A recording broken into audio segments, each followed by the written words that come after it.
पिछले 75 वर्षों से हमारा लोकतंत्र वर्ष प्रति वर्ष निखर रहा है, मजबूत बन रहा है।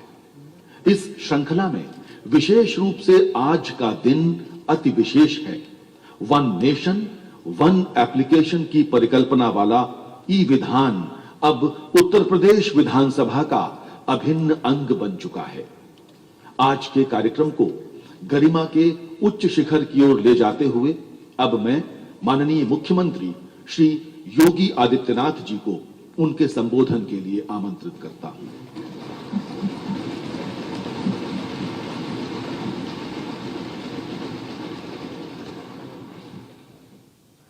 18वीं विधानसभा के इस प्रबोधन कार्यक्रम और ई विधान कार्यक्रम के शुभारंभ कार्यक्रम में मुख्य अतिथि के रूप में उपस्थित माननीय अध्यक्ष लोकसभा श्री ओम बिरला जी, उत्तर प्रदेश विधानसभा के माननीय अध्यक्ष श्री सतीश महाना जी, नेता प्रतिपक्ष श्री अखिलेश यादव जी, संसदीय कार्य मंत्री श्री सुरेश खन्ना जी, सभी माननीय सदस्यगण,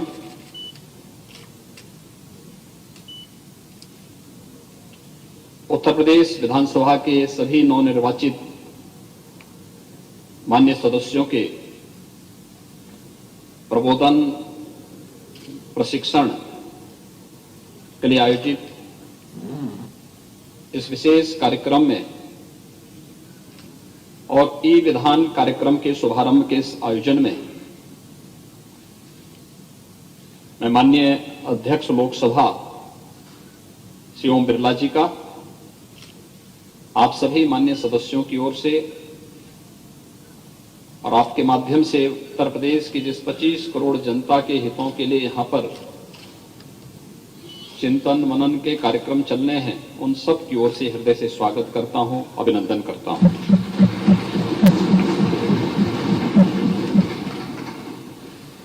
यह हम सब का सौभाग्य है कि आदरणीय प्रधानमंत्री श्री नरेंद्र मोदी जी ने डिजिटल इंडिया के माध्यम से शासन की योजनाओं को आम जन तक पहुंचाने के लिए तकनीक का अधिकाधिक उपयोग करने के बारे में हमेशा जोर दिया है और प्रदेश सरकार ने विगत 5 वर्षों के अंदर तकनीक का अधिकाधिक उपयोग करते हुए समाज के अंतिम पायदान पर बैठे हुए व्यक्ति तक शासन की योजनाओं को जोड़ने, डीबीटी के माध्यम से शासन की योजनाओं का लाभ उन लोगों तक पहुंचाने के लिए जिस कार्यक्रम को आगे बढ़ाया था, आज उसके उत्साहवर्धक परिणाम भी हम सबके सामने आए हैं।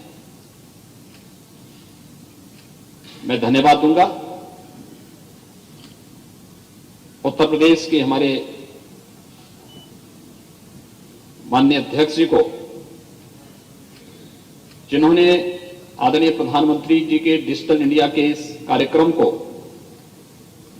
वन नेशन वन एप्लीकेशन की भावना को चरितार्थ करते हुए नेशनल ई विधान एप्लीकेशन का आज यहां पर माननीय अध्यक्ष लोकसभा के कर कमलों से शुभारंभ किया है। वास्तव में उत्तर प्रदेश विधानसभा में निर्वाचित आप सभी माननीय सदस्यगण सौभाग्यशाली हैं कि दुनिया की सबसे बड़ी विधानसभा में आप सब एक निर्वाचित सदस्य के रूप में प्रदेश की 25 करोड़ जनता की भावनाओं का प्रतिनिधित्व करते हैं। शासन की बनने वाली योजनाओं के बारे में और शासन के द्वारा बनाई गई योजनाओं को उन तक पहुंचाने के लिए आपकी बड़ी भूमिका होती है और मुझे प्रसन्नता है कि अन्य दिनों में भले ही हम लोग अलग अलग तरीके से अपनी बात कहते हों, लेकिन ई विधान कार्यक्रम शुभारंभ के अवसर पर माननीय लोकसभा के अध्यक्ष जी स्वयं यहां पर पधारे हैं और नेता प्रतिपक्ष अखिलेश यादव जी भी इस कार्यक्रम में यहां पर उपस्थित होकर के इस अभियान के शुभारंभ के अवसर पर अपनी शुभेच्छा भी दिए हैं और इस कार्यक्रम को आगे बढ़ाने के लिए अपना सकारात्मक योगदान भी दे रहे हैं। मैं इसके लिए उन्हें हृदय से धन्यवाद दूंगा। वे यहां पर आए हैं और उन्होंने इस कार्यक्रम की सराहना की है। विश्वास व्यक्त करते हैं कि विधानसभा की कार्रवाई को इस सकारात्मक भाव के साथ आगे बढ़ाने के लिए और इस तकनीक का अधिकाधिक उपयोग करते हुए हम उत्तर प्रदेश की 25 करोड़ जनता के हितों के संवर्धन के लिए सभी लोग मिलकर के कार्य कर पाएंगे, क्योंकि विपक्ष के द्वारा उठाए जाने वाले प्रश्न आलोचनात्मक जरूर होते हैं, लेकिन बहुत बार उन आलोचनात्मक और अगर वह तथ्यपरक आलोचना है तो अब बहुत सारे कार्यों को भी सजगता के साथ और सुलभता के साथ आम जनमानस तक पहुंचाने में मदद करते हैं। और इस दिशा से सत्ता पक्ष और विपक्ष मिलकर के अगर 25 करोड़ जनता के हितों के लिए कार्य करने के लिए प्रतिबद्ध हों तो बहुत सारी समस्याओं का समाधान स्वतःस्फूर्त भाव के साथ होता हुआ दिखाई देता है। और इसलिए मैं धन्यवाद दूंगा उन्हें कि आज उन्होंने इस मंच के साथ शेयर करके अपने आप को ई विधान के साथ जोड़ने का कार्य किया है। उत्तर प्रदेश में विगत 5 वर्ष के अंदर अनेक कार्यक्रम हुए हैं। हमने 2 वर्ष पहले ही पेपरलेस बजट भी इसी माननीय सदन में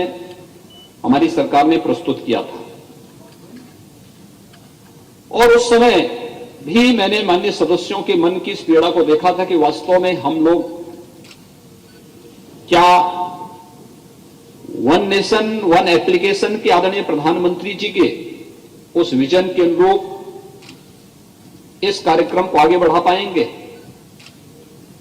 और मैं धन्यवाद दूंगा कि आज वह सपना साकार हुआ है जब नेशनल ई विधान एप्लीकेशन के साथ ही हमारी पूरी की पूरी ये विधानसभा ई विधान के रूप में बदल करके माननीय सदस्यों के कार्य को और भी सहज और सरल बना दी है। अब आपको बहुत मोटा बैग लेकर के आने की आवश्यकता नहीं पड़ेगी। बहुत बार होता था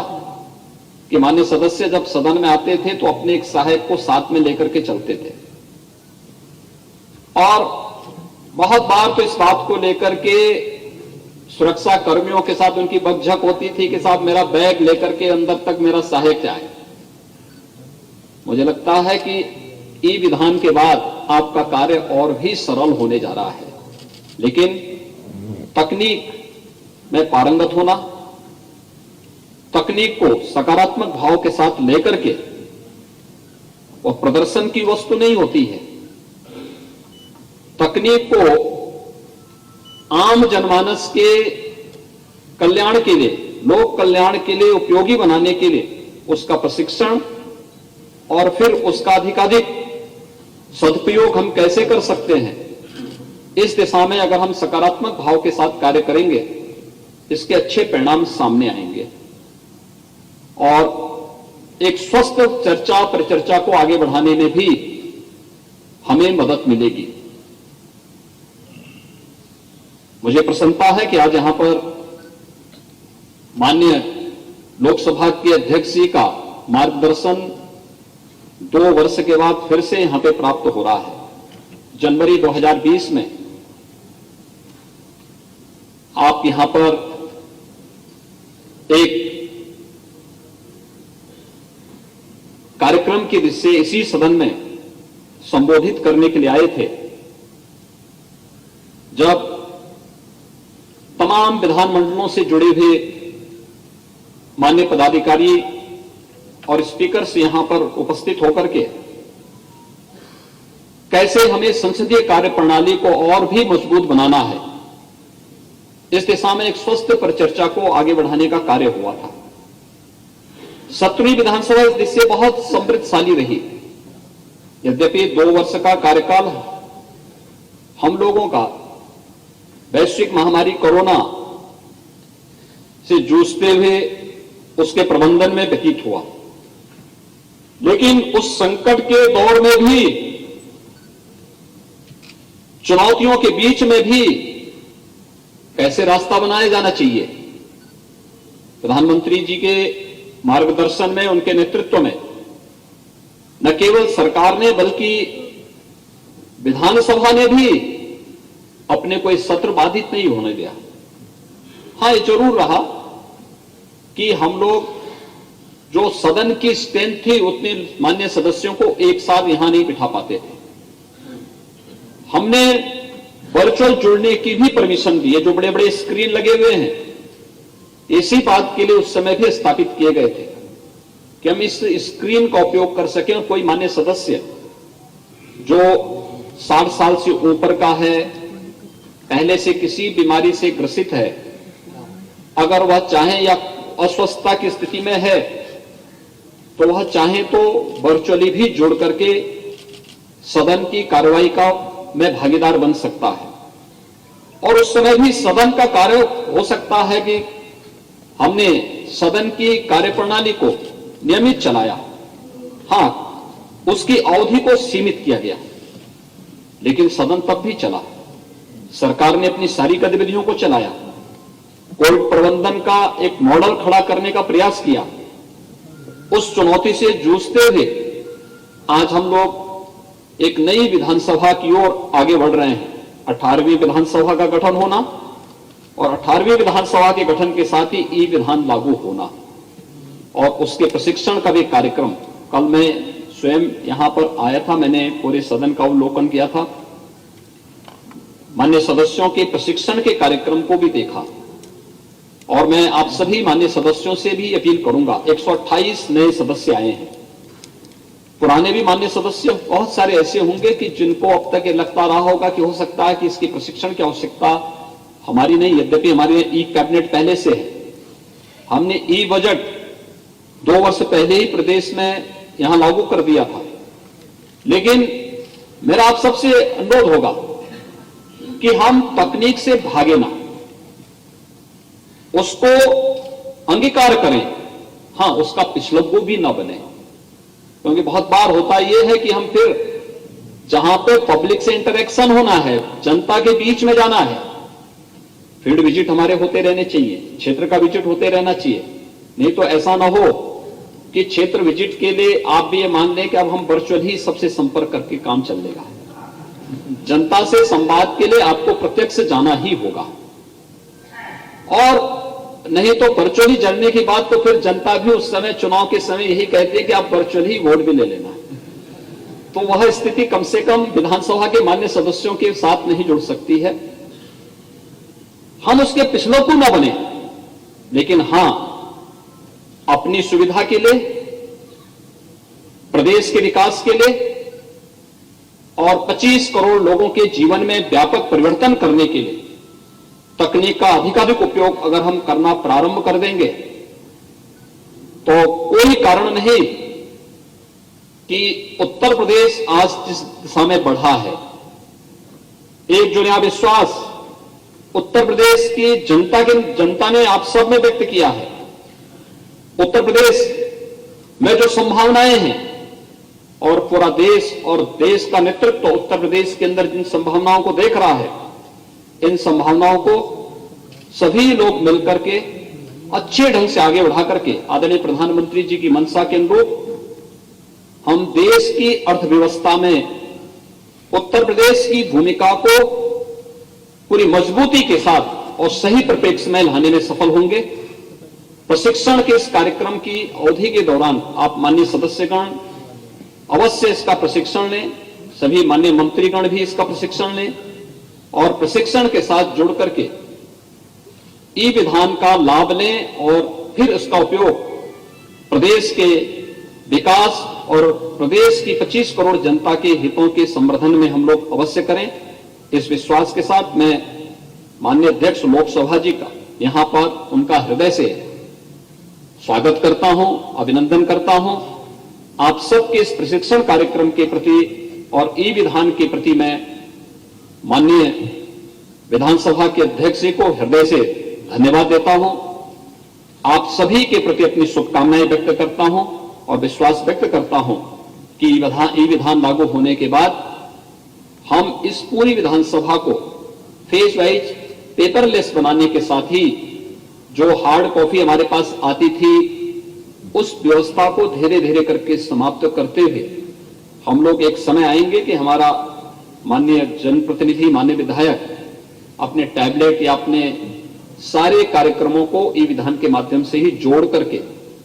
उसने अपनी सीट पर बैठा और सबसे अच्छी व्यवस्था यह होगी कि वह अपनी सीट पर आके बैठेगा और वहीं से उसकी सारी गतिविधियां उसके माध्यम से देखने को मिलेंगी। सीट से ही उसको, जो भी माननीय अध्यक्ष जी ने कहा कि अपनी सीट से ही बोलेंगे, तो बहुत सारी चीजें बहुत स्पष्ट होती हुई दिखाई देंगी। मैं 17वीं विधानसभा में भी कहा था और फिर मैं कहूंगा कि संसदीय लोकतंत्र की दृष्टि से हमारी लोकसभा, हमारी संसद एक उत्कृष्ट उदाहरण प्रस्तुत करती है और हमें संसदीय कार्यप्रणाली को आगे बढ़ाने के लिए लोकसभा की कार्य पद्धति को अधिकाधिक उपयोग करना होगा, प्रशिक्षण लेना होगा। मान्य सदस्यों को सदन की, लोकसभा की कार्रवाई कैसे चल रही है, राज्यसभा की कार्रवाई कैसे चलती है, इसको देखना होगा। आवश्यकता पड़ती है तो वहां फिजिकली जाकर के हम लोग देखें कैसे क्वेश्चन आवर में कैसे क्वेश्चन होते हैं, सदस्य,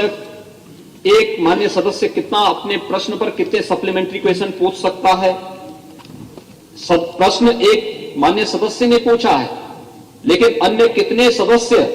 उस पर सप्लीमेंट्री पूछने की सुविधा ले सकते हैं और 1 घंटे के अपने क्वेश्चन आवर को हम कैसे अधिक से अधिक समृद्धशाली बना सकते हैं, इस देश से अधिक मान्य सदस्यों को मौका मिल सके या किसी भी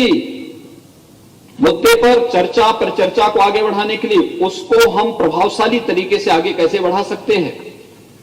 नए सदस्यों को कैसे मौका मिलना चाहिए, इन सभी मुद्दों को लेकर के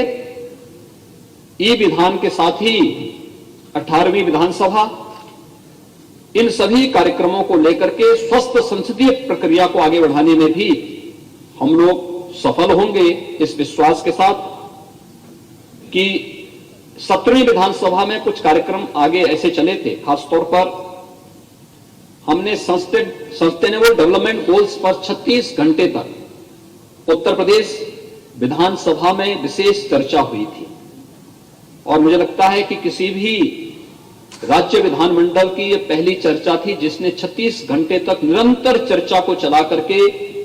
गरीबी उन्मूलन के लिए,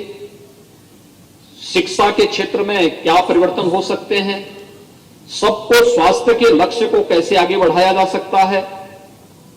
कृषि और जल संसाधन के क्षेत्र में क्या कुछ किया जा सकता है, स्किल डेवलपमेंट और रोजगार उपलब्ध कराने में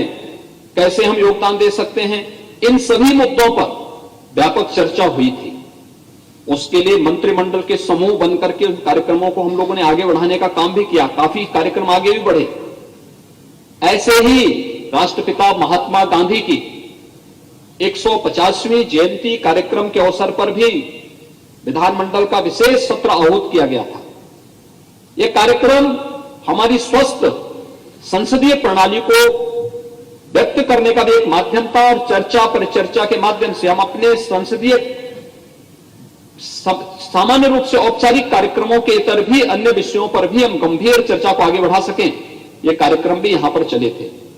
और यह हमारे लिए सौभाग्य की बात है कि जब उत्तर प्रदेश विधानसभा, जो देश की और दुनिया की सबसे बड़ी विधानसभा है, जब इस विधानसभा को हम ई विधान के रूप में परिवर्तित कर रहे हैं, यह वर्ष आजादी का अमृत महोत्सव का वर्ष भी है। हम सब जानते हैं आदरणीय प्रधानमंत्री जी ने पूरे देश को इस संकल्प के साथ जोड़ने का कार्य किया है। खासतौर पर उन्होंने इस बारे में कहा है कि अमृत महोत्सव आजादी के 75 वर्ष हम पूरे करने जा रहे हैं। आत्मावलोकन करने का एक अवसर तो हमें दे रहा है, लेकिन साथ साथ हम अगले 25 वर्ष की एक व्यापक कार्य योजना लेकर के चले, अमृत काल इसे मान करके चले। विगत 8 वर्ष के दौरान क्या कुछ हुआ देश के अंदर, इसको जाने और अमृत काल के रूप में आगामी 25 वर्षों की कार्य योजना समाज का हर तबके का व्यक्ति, एक माननीय सांसद, एक माननीय विधायक, एक माननीय ग्राम पंचायत में चुना गया ग्राम प्रधान, क्षेत्र पंचायत में चुने गए क्षेत्र पंचायत समिति के सदस्य, जिला पंचायत के सदस्य, उनके चेयरमैन, ये सभी लोग हमारे नगर निकायों के पार्षद, उनके चेयरमैन, महापौर या समाज का सामान्य व्यक्ति, किसान हो, नौजवान हो, महिलाएं हो, समाज के प्रत्येक तबके का व्यक्ति, कि अमृत काल का उपयोग हम अपने ग्राम पंचायत को, अपने मोहल्ले को, अपने वार्ड को, अपने नगर निकाय को, अपने विधानसभा को, अपने जनपद को, अपने प्रदेश को कैसे हम समृद्धि के मार्ग पर आगे बढ़ा करके सुशासन के उस लक्ष्य को प्राप्त कर सकें जो देश के आजादी के अमर सेनानियों ने जो सपना देखा था, उस सपने को साकार कैसे कर सकें। 25 वर्ष की उस कार्य योजना को लेकर के अगर हम चलेंगे तो कोई कारण नहीं कि अमृत काल का उपयोग भारत को न केवल एक भारत श्रेष्ठ भारत की उस परिकल्पना को जो आदरणीय प्रधानमंत्री जी के नेतृत्व में तेजी के साथ आगे बढ़ रहा है, बल्कि भारत दुनिया के अंदर एक नेतृत्वकर्ता देश के रूप में होगा। इस विश्वास के साथ हम सबको जुड़ करके कार्य करना होगा। अमृत महोत्सव वर्ष में ई विधान लागू करने और माननीय सदस्यों के इस प्रबोधन कार्यक्रम के अवसर पर एक बार फिर से माननीय लोकसभा अध्यक्ष जी का हृदय से स्वागत और अभिनंदन करते हुए अपने उत्तर प्रदेश विधानसभा के अध्यक्ष श्री सतीश महाना जी का